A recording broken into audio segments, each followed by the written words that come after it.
जयश्री नागदा और आप देख रहे हैं विवाक राजस्थान।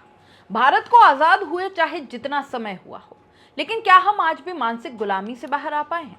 आज भी उन्हीं पुरानी सोच की बेड़ियों में दिमाग और सोच बंद कर सड़ रहा है। निकलना ही नहीं चाहते उससे बाहर। बेटियां चाहे चांद पर पहुंच जाए, चाहे बुढ़ापे का सहारा बन जाए, चाहे अंतरिक्ष में चली जाएं, लेकिन आज भी वंश चलाने के लिए बेटों की चाहत हर चीज पर भारी पड़ जाती है। मतलब अब तो यह भी लगता है कि जिस सुनीता विलियम्स की अंतरिक्ष से वापसी पर हर कोई सीना चौड़ा किए घूम रहा है, वो सुनीता भारत में होती तो क्या पता उसका भी यही हाल कर चुके होते जो 2 मासूम बच्चियों का उसके पिता ने कर दिया। दिल दहल जाता है जब इस तरह की घटनाएं हमारे सभ्य समाज में देखने को मिलती है, लेकिन तभी सवाल जहन में आ जाता है कि क्या ये सभ्य समाज है भी? बेटियां होने पर मार देने वाले लोग नवरात्रि में 9 कन्याओं को भोजन करवाने के लिए उन्हें ढूंढते फिरते हैं। मानो बस इतना करने से उन पापों से भी मुक्ति मिल जाएगी जो अब तक न जाने कितनी बेटियों को जन्म लेने या गर्भ में ही मार कर किए। हद है। इनका कसूर सिर्फ इतना था कि ये बेटियां थी। बेटा होता तो घर का ताज होता। इस रोती हुई मां को देखिए, जिसका लगता है सब कुछ लुट गया। किसी की 6 महीने की बेटी को अगर मारकर जमीन में गाड़ दिया जाए तो वो कुछ ऐसी ही दिखती हैं। वो भी एक नहीं, 2 बेटियां। राजस्थान हमारा प्रदेश सदियों से बदनाम रहा है बच्चियों की जान लेने के लिए। न जाने क्यों हम बेटियों को बढ़ते देख नहीं पाते और बेटों को ठीक से संभाल नहीं पाते। अभी चंद कांड क्या हुए, मर्दों पर जुल्म के कुछ घंटे क्या हुए, हम महिलाओं पर तानाशाही की वो सदियां भूल गए। शायद हम भूल गए आज तक हमने हमारी महिलाओं को किस तरह रखा है। और जिन्होंने भी जुल्म की वो सदियां नहीं देखी, जिन्हें नहीं पता महिलाओं, औरतों, लड़कियों और बच्चियों के साथ आज तक क्या क्या होता आया है, उन्हें आज एक नमूना दिख जाएगा, दिखेगा एक जीता जागता उदाहरण, लाइव एग्जाम्पल। मर्द के उस रूप का जो हमारे समाज ने सदियों तक देखा है और जो रूप सबसे ज्यादा खतरनाक है।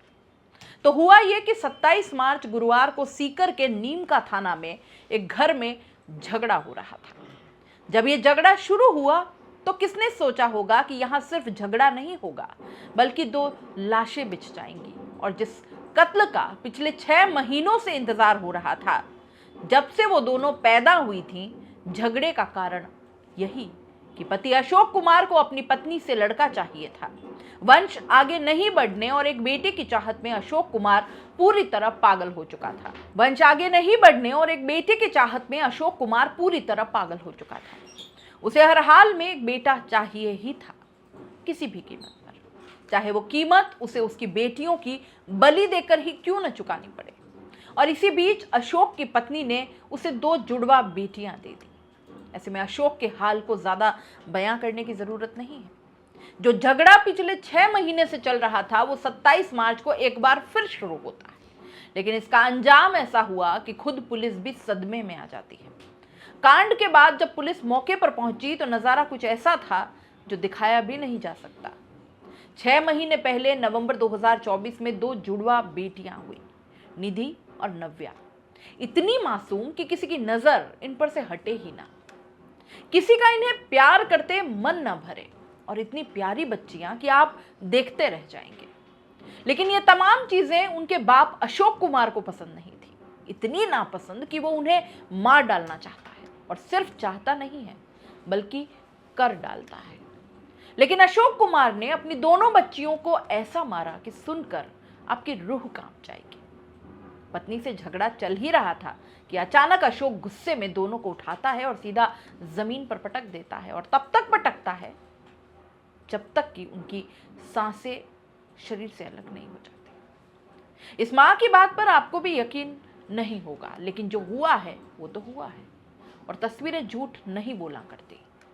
जब हम आप किसी छोटे बच्चे को गोद में उठाते हैं तो हमारे मन में यह ख्याल रहता है कि बच्चे को जरा ठीक से संभाल ले। कहीं ना कहीं ये डर रहता है कि गलती से बच्चा गिर न जाए। गोद में खेलने वाले बच्चों को सुरक्षित रखने की हम तमाम कोशिशें करते हैं, लेकिन सीकर में एक ऐसा बाप निकला जिसे इन बातों से कोई मतलब नहीं था।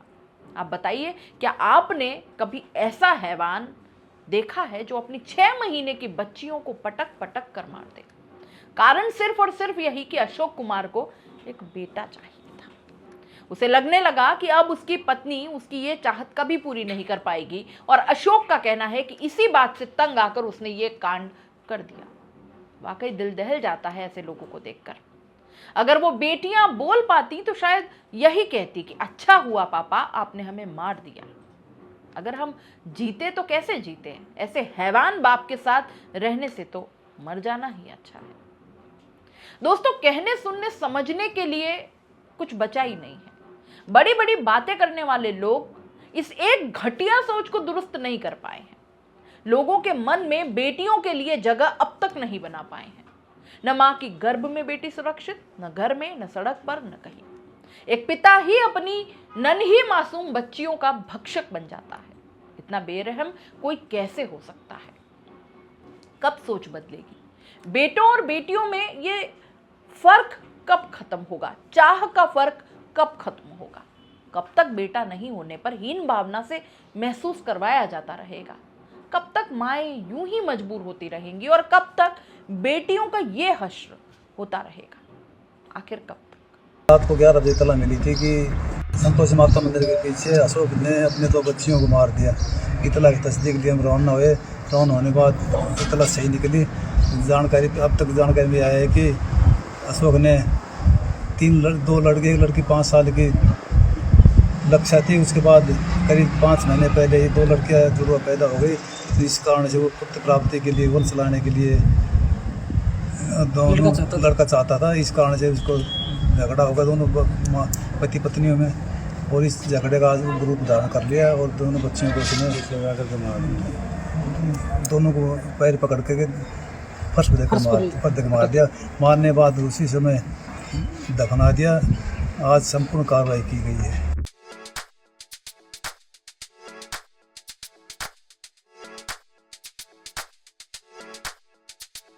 R&T ग्रुप ऑफ कॉलेजेस, यहाँ आपको मिलता है world class infrastructure in India, well equipped science laboratories, agriculture की यूनिक सीड लैब भी, digital library, computer lab with AI technology, digital board सभी छात्रों के लिए, ऑनलाइन स्टूडेंट्स के लिए पॉडकास्ट रूम भी अवेलेबल है। चित्तौड़गढ़ जिले और MLSU उदयपुर का एकमात्र एक्रीडेटेड कॉलेज। कोर्सेज हैं जिनमें BCA, BCom, BSc, bio, maths, agriculture, BA, B.Ed, BA, B.Ed, BSc, B.Ed, BSTC, MA, MSc, MCom।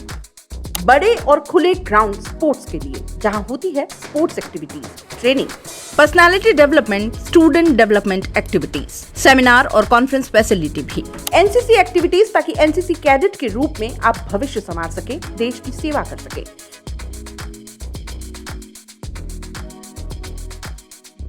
ये विजन है R&T and Vivekananda group of colleges के चेयरपर्सन डॉक्टर वसीम खान का। तो आज ही ज्वाइन करें R&T and Vivekananda group of colleges.